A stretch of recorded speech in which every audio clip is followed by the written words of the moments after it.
Hey, what's going on, everybody? This is Mark from Solo Games, and today we're going to have a little bit of August update. It's a little early for our monthly updates. Usually I do that around the middle of the month, but I figured I haven't really talked to you guys about like the channel. I haven't talked about the Patreon stuff for a while, so let's kind of get into that. I know a lot of my patrons are probably like, what the heck, Mark? What's going on? Like, I don't have a lot of updates. So here you go. Okay, by this time, by the release of this video, all the patrons would have already gotten this news. You probably got it in a newsletter posting of some sort.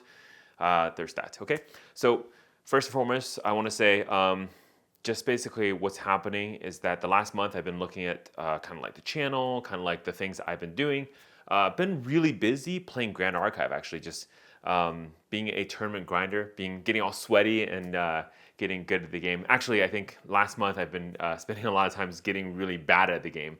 I was testing a lot of decks, really trying different metas, trying this, trying that, which is really good, by the way. That's how you should enjoy a game. In fact, I think it has made me a better player because I kind of understand different aspects and different like decks and builds better because of it. But that does mean that I spent a lot of time on that, which means that there was less time spent on the videos and other things for the channel.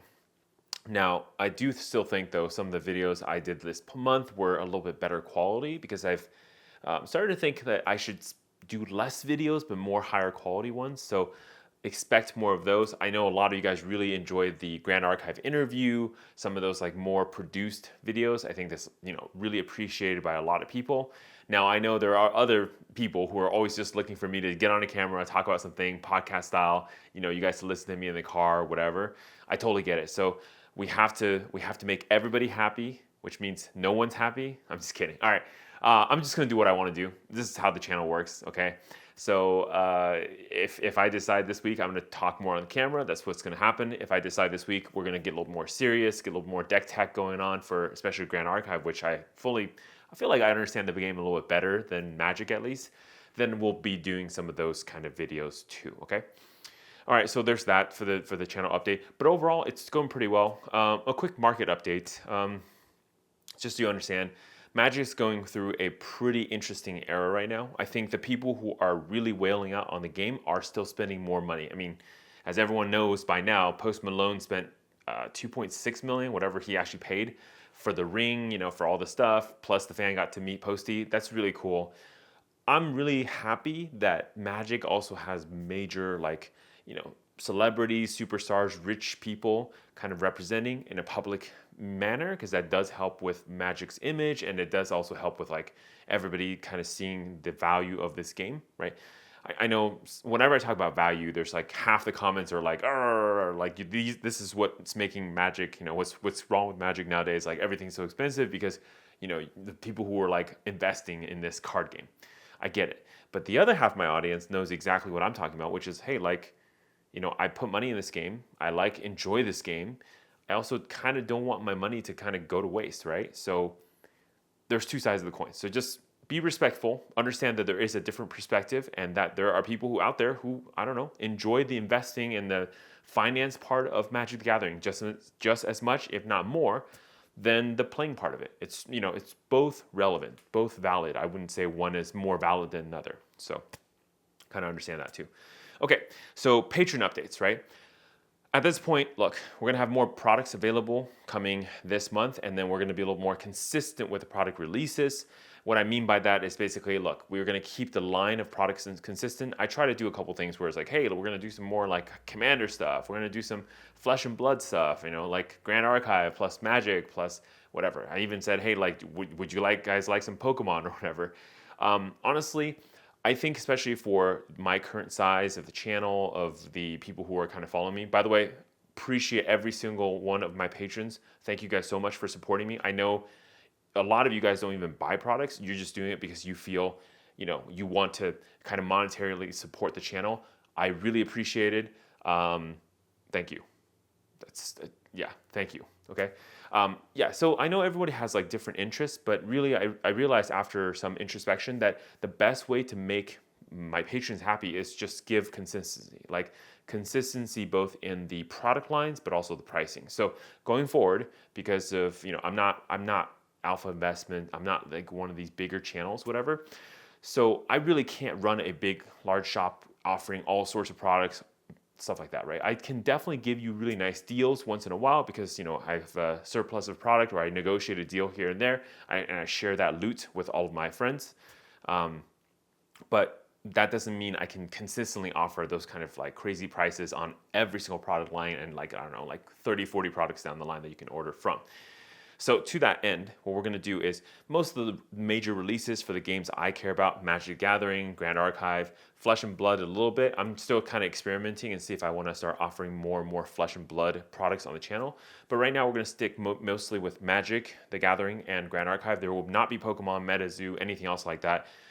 Basically, unless I see a mass request for something like that, that will not be a product I can offer. So of course, if you're a patron and that's the kind of things you're looking for, I highly recommend. There's a lot of other people like Rudy probably offers pretty good stuff on Pokemon. If you have specific orders, like you want specific boxes of Pokemon, especially if it's something that's available in distribution, don't ask for boxes that are like 5-6 years old. I'm not going to have them. And even if I have them, I can't sell it to you for like a decent price. It's just, the market's already moved up. I have like one case. What am I going to do with that, right? I'm not going to, lose money selling it to you, right? Something like that. So just be understanding of that. Where possible, of course, I can share the wealth, but everything that's in print, something I can easily acquire from distribution is definitely something that I can bring to the market and share kind of my like really beneficial pricing over to everybody who is a patron and subscriber of mine. Patron of mine, sorry, not subscriber, different things. Okay. The other part of the consistency is about pricing. I think this is a big point that I really got wrong, so my apologies. I think, I don't really want to continuously frequently adjust pricing. I think that was not something I was intending to do.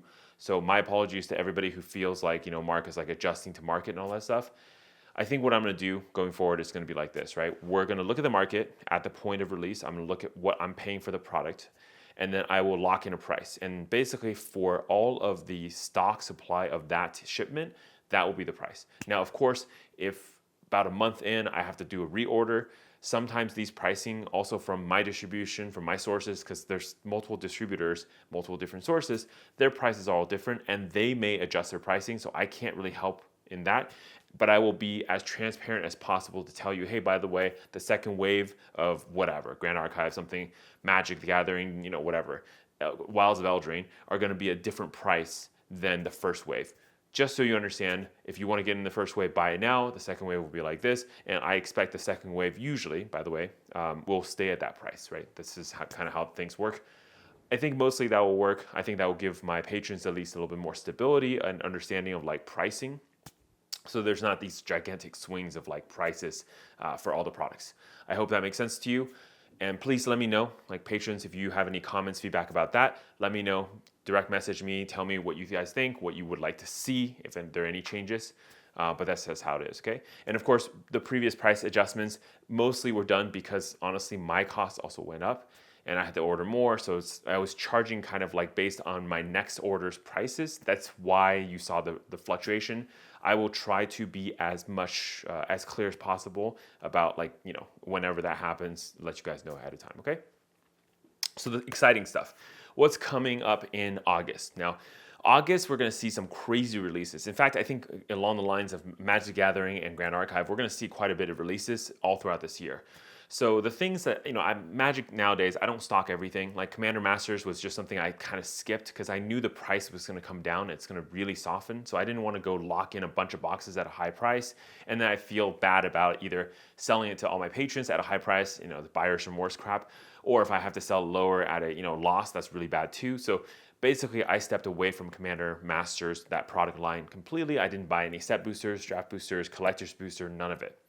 Now, will I be buying some of those later? Yes, absolutely. But I'm going to watch the market and see how it goes before I go and say, hey, I'm going to buy that or not buy that. So that's basically where I stand with that product. But the mainline stuff, I think Wilds of Eldraine is looking pretty cool. I do expect to buy some product, but I have not made any decision on how much, what the products are yet. And it's mostly because I'm trying to figure out how many of my patrons would actually want Wilds of Eldraine or like the Ixalan set coming later this year. I've personally stepped away from Magic for a little bit because I'm really trying to focus on Grand Archive for now. but that's the current state of things right now at this moment, okay? All right, so moving on ahead.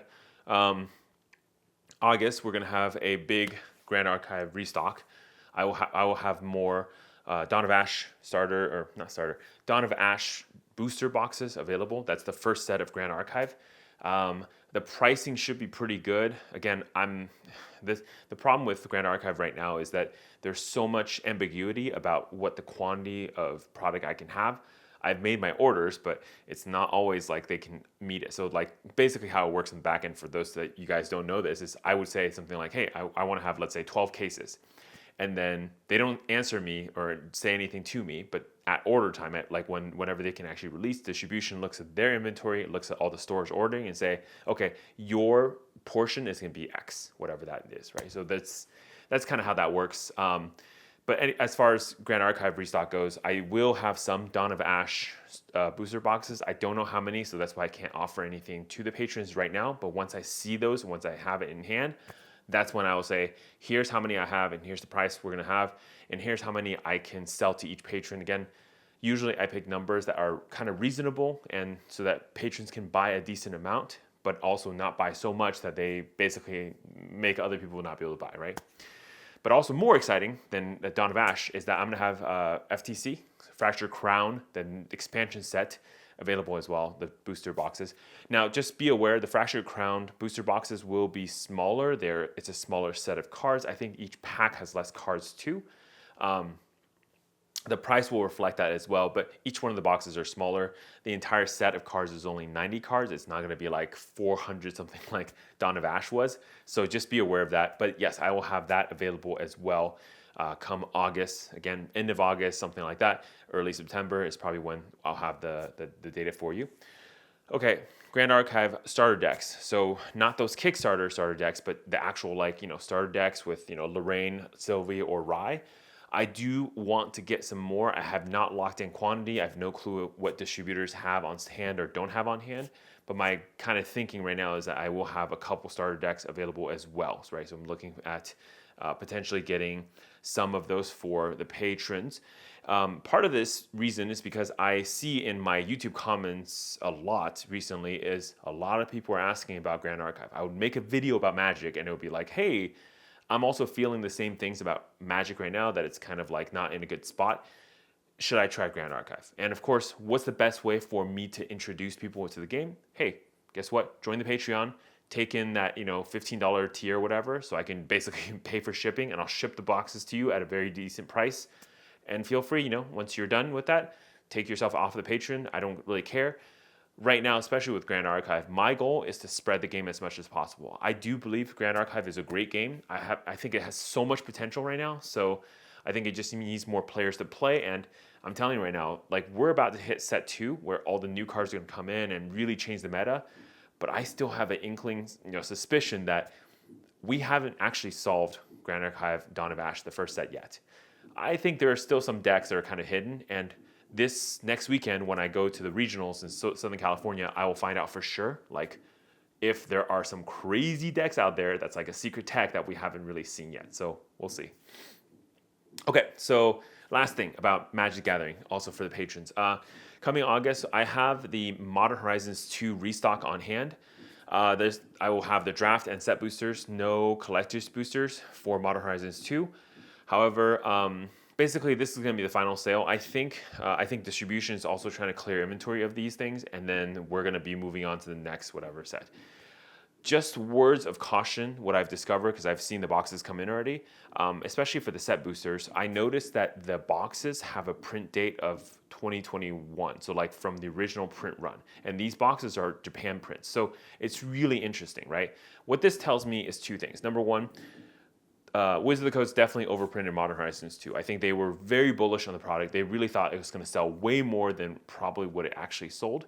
And so they're still working through original inventories of the Japanese booster boxes. It's probably my guess. Now, I did not buy like 1,000 cases, so I'm not sure if that's true for all the cases out there. But a lot of the cases, I was surprised that they still had the original date and they were printed in Japan. Now, that's a benefit for everybody who's ordering because, as you all know, Japan cards are higher quality. The card stock is much better. So there's that benefit. The other benefit is also This tells me that if Wizard actually indeed printed Modern Horizons 2 heavily, they also pretty much now have realized that they shouldn't print anymore, and I'm glad that they did not print anymore. It's not like we have set boosters from Japan, but also some US. So it's all from the original set, which means we could just be on the end of that like supply, whatever that is. And then once we exhaust that, there's no more, which, hey, that's good for the people who want to hold the boxes long term for some sort of investment, like, idiots like me. So there's that, right? So I feel pretty good about it. And as you can see from this weekend's Modern last weekend's Modern tournament, Modern Horizons 2 is kind of powering all of these modern decks, right? Like the deck that won, the Rakdos, Rakdos Evoke, right? Deck that won. Yeah, I mean, how many cards did he have in his deck that's from Modern Horizons 2, right? So the cards are good. The cards will hold value as long as they're being played. And these decks are playing 4 ofs. They're not playing 1 or 2. So it's a big deal. And in some weird way, that's actually true for the Lord of the Rings sets too. So Orcish Bowmaster, right? The One Ring really taking slots in modern decks. So something to really think about. It's not financial advice on buying or not buying Modern Horizons 2. I think it's probably a good set. However, the boxes are already properly priced, and even coming from distribution, my prices are not that great. I would have expected them to discount it heavily if they were really overstocked, but maybe because, again, maybe they paid us high price to Wizards, so there's really no discounts that we can do here, right? Something like that. I'd much rather Wizard have burned the product instead of like kind of flush it through distribution and at a high price. I'm also surprised that Wizard never went to Amazon to go dump. So, maybe it's just my distributors went heavy on Modern Horizons 2 and this is really just their inventory, and Wizard has been out of Modern Horizons 2 for a long time or whatever. I have no clue. So I'm not going to make any more speculations on this topic, but I'm just telling you, I think Modern Horizons 2 will do fine long term. Fetch lands, you got those evoke spells, the free spells, you got Ragavan. I think you'll be fine, right? So there's that. Cool, that's it. That's going to be it for today. August news, August updates, plus some Patreon news. If you would like to join the Patreon, it's really easy. Links down below in the video. You can go ahead and join the Patreon. There's different tiers that are available. I haven't opened up some of the higher tiers because I feel like we're not really ready for that kind of stuff yet. But look, if you just want to support the channel, if you want to ask me questions, right, that kind of stuff, there's a $5 tier. Just basically buy me a cup of coffee every month or whatever, and then we could chat. You can DM me. I can try to help answer your questions. If there's any issues, etc., we'll try to work through those things. Of course, Patreon gets my attention first, right?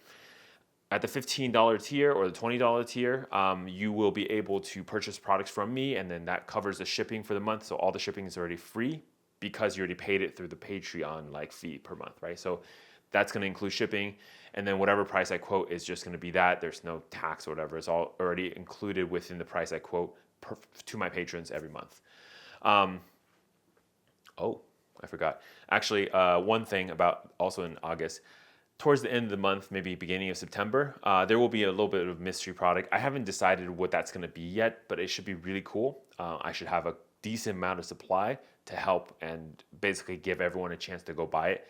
I'm going to not say anything about it yet because I haven't even figured out exactly what it's going to be and how many I'm going to have. Once I have clarity, I will let you know, but there will be a mystery product also later this month. It's Magic Gathering related. How about that? I'll give you a little hint. There's that. Anyways, if there's any questions, feel free to hop on this Discord, which is also available, and that's totally free for everyone to go join. Come frolic with us, talk about MTG Finance, talk about deck techs, talk about who paid how much for the One Ring or Grand Archive and stuff like that. Oh, speaking of which, I do plan on doing a little bit more of a live sessions to play Grand Archive. So please, if you want to play Grand Archive with me or with other people in the Discord, come join, and then we'll have some time to go, gaming Grand Archive. It should be pretty good. So there's that. Anyways, that's going to do it for me for today. Mark Solo Games. I'll see you next time, and stay classy. Never forget, stay classy.